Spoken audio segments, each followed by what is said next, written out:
So, I genuinely just don't know what to say. Right. I do think she will receive changes in V5, but this is literally the last straw, right? Like, if she doesn't receive changes in V5, it's just cooked, right?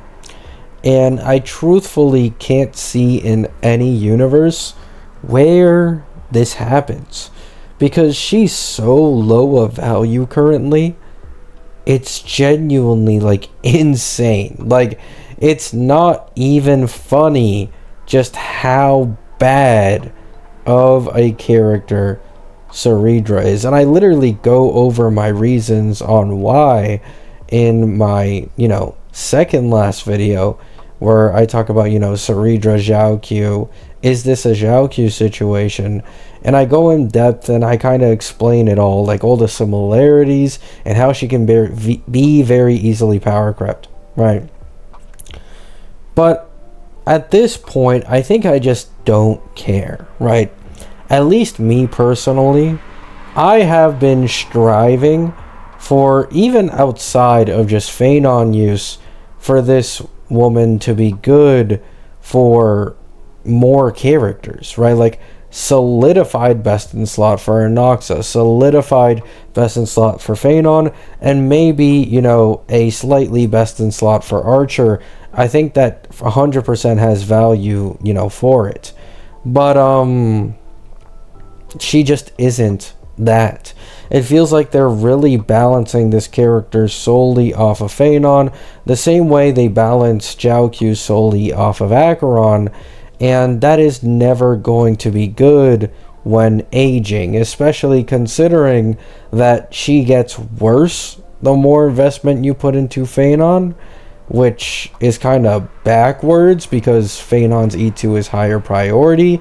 So you get Phanon's E2, get a higher jump than you would putting 2 cost into Ceridra, and now add on top of this, getting Ceridra for an E2 Phanon is now worse than getting Ceridra for an E0 Phanon. She is still best in slot nonetheless, but it doesn't change that she is slightly less best in slot, making her even more so prone to power creep by a generalist support probably a year down the line. Exactly what is happening to Zhao currently, where basically every single new nihility is just competition for him in an Acheron team because he's just so dated and shit. Right. So, yeah, let me know what your guys' thoughts is on this. My thoughts, and the reason I'm making a bit of a throwaway video here is because I'm genuinely just tired. Like, this is the first time I felt like so tired on a beta, because it's like I don't care about Heislands really. I've already given my thoughts on Heislands. I think she's good, but I don't think she's great, and I think that's really bad for a dot archetype that gets like one new teammate every year, if not less, right? So for the dot archetype, I would really like it if Heislands actually received some minor more buffs instead of nerfs, right? Because I think dot needs that to be able to thrive for at least the next year, right? But I just don't care about Heislands. I don't plan to pull her on anything. Ceridra, I was kind of looking out for her. I already gave up on her on the Anoxa account. As you guys may or may not have seen, I went for E1 Tribi, and my main account is really the only one where I would have semi-considered Ceridra, and maybe I still will, given the future versions. But it's just like, it genuinely hurts my soul. I've been clowning on Zhao since this guy's release because of how ass his value is. I never cared that he was best in slot for Acheron because he was shit for everybody else in the game, right? So this kind of, I can't get rid of this feeling of like, am I really going to pull a Ceridra only for my Phanon, who already 0 cycles with complete ease and 0 cycles pure fiction on auto? Am I really going to be this fucking greedy and pull a character who is basically just a glorified Feanor Eidolon. And the more I talk about this out loud, the less and less I want to pull Serra, and the more and more I just want to invest into Cyrene or a Tribby rerun for my day on my main account. Right. I just can't get with niche supports that don't give you a niche power-up. Even Tribby, who has incredible value just generally, is better for her own niche, being Herda, than Serra is for her own niche. An E1 Tribby beats an E0 Serra by a bit in a Feanor team. An E0 Tribby beats an E1 S1 Robin by a bit for a Herda team. So even in niches, Tribby is better for her own, while also being incredibly valuable for so many other teams in the game. Yet they for some reason gave Serra this treatment. It's genuinely beyond me. Right now, I do think I can semi-understand it. You have Cyrene in 2 patches after Serra. She is almost basically guaranteed to be a generalist. I am 100% confident, even though she will have a bias towards characters with memo sprites or being in a best in slot team with March, it will not change her general value. It will be like a Sunday. You know, Sunday gives 50% damage boost more to summons and action events advances summons and memo sprites. It could also be a Ruan Mei. Ruan Mei is meant for the break team, yet is still incredibly general nonetheless. I think Cyrene is like those two, right? She will have a buff for characters with memo sprites, and this will likely lead to her being best in slot with March and elevating March's performance a lot, since March wants mono remembrance. But I really just hate niche characters in HSR. It's truly just such a waste of pulls most of the time, especially when you see something like Jiaoqiu, right? Like, if Jiaoqiu stayed the best in slot for Acheron, I really feel like I just wouldn't be having this issue that I do with Serra. But we have already seen it. We have already seen propaganda on levels unseen ever before in HSR, where Jiaoqiu mains basically infiltrated Acheron mains completely and were spreading the gospel of Jiaoqiu, right?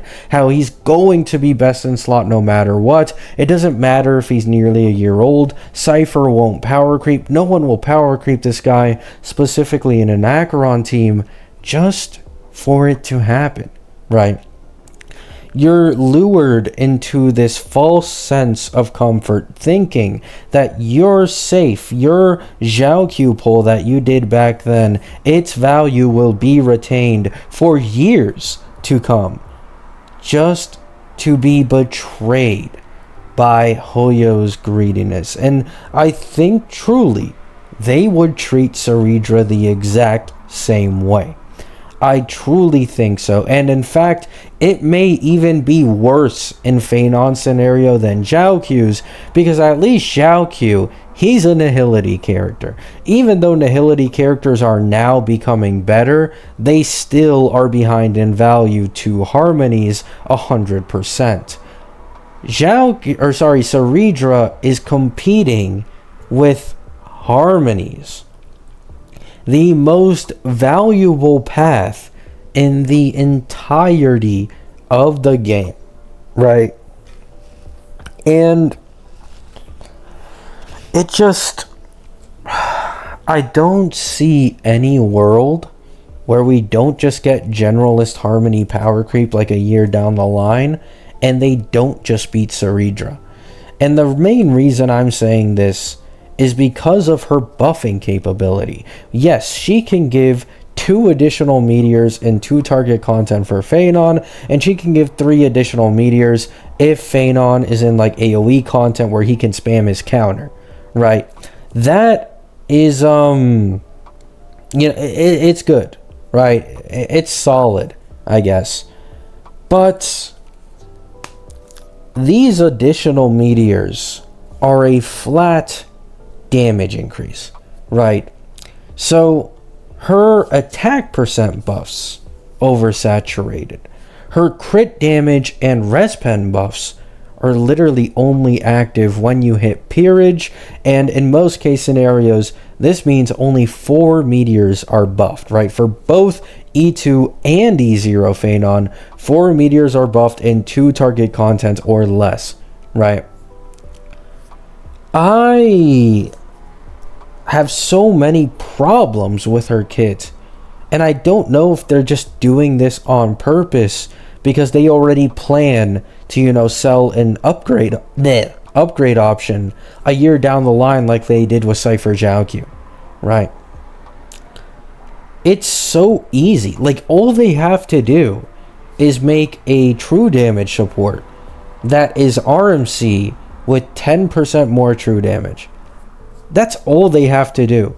A true damage support that doesn't have any bullshit ally energy requirements, because if RMC buffs an ally with 200 or more energy, he will give them 50% true damage plus crit damage on the side, right? He only gives Phanon 36%, and I believe RMC is Phanon's second best buffer in the entirety of the game, right? So give a limited true damage support. No bullshit, right? Just no bullshit.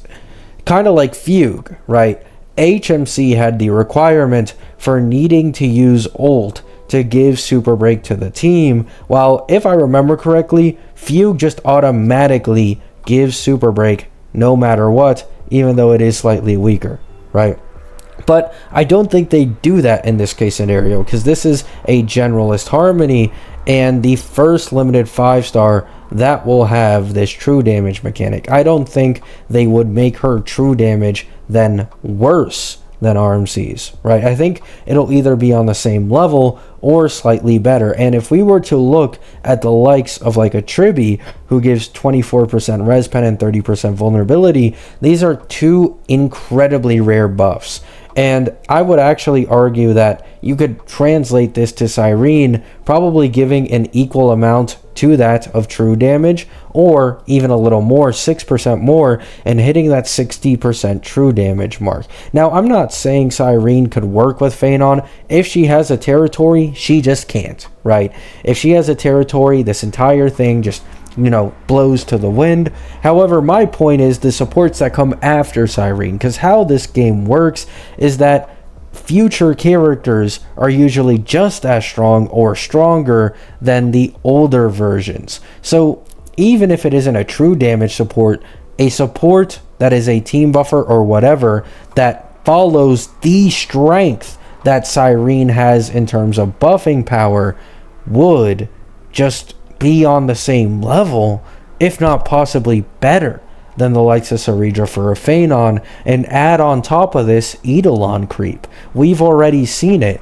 E1 Robin was once praised as the greatest E1 in the entirety of the game, and now we look at Tribi's E1 as if it's on an entirely different playing field, right?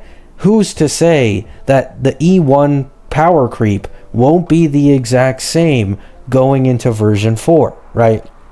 The truth is, it's incredibly likely that that is the case. And so, if you guys want my honest opinion, if you care only about Phanon, right? If you only care about Phanon, don't pull Ceridra. Unless she gets buffed in V5, I will make a new video on this. Her V5 is in only 3 days. It's not that far away, right? But if her current kit doesn't get changes, she is genuinely cooked. There are so many different, avenues of Phanon vertical investment to go into before you even consider Ceridra, simply because of the matter of the fact that you could get E2 Phanon current banner, right? Or if you have an E0 Phanon, you go for E2 Phanon on his rerun. If you have an E2 Phanon, I'd recommend go for E6 Phanon on his rerun, right? And the reason I recommend this is because probably by the time you get this E6 Phanon, we're now probably in version 4. Cyrene is out. We got leaks for 4.0 or 4.1. We can much better understand the power level of the version 4 characters and whether or not we may get a support that could end up being just best in slot because of how much stronger they are over, the likes of Ceridra for Phanon.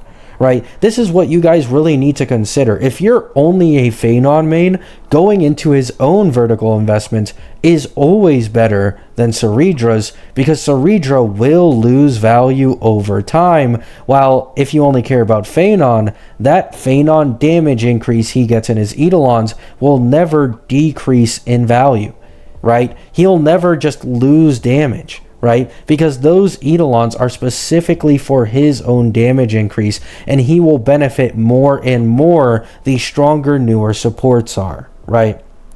If you pull a Ceridra instead of going vertical investment into Phanon, she will only lose value over time because you are much more likely to pull newer meta supports, and at some point Ceridra, it will probably be outdone by the newer supports, and you won't have that vertical investment you put into Phanon, and so you're going to bench your Ceridra, and all the value of your pulls is lost, right? I am not a guru. I cannot predict the future. This is simply an educated guess from being in betas or overlooking betas for like a year now, and as well as, looking at the meta and the character releases, it's just incredibly likely that current Ceridra is easily getting power crept in version 4, right? So that's enough of a rant. I don't even know how long I just went on for. I blanked out and just started yapping, right? I don't expect this video to do well, but I appreciate you all for making it this far. If you did, love you all. The support on the videos have been amazing, and yeah, let me know what your guys' thoughts are in the comments. Hope you all have a great day, hope you all have a great night, and peace out.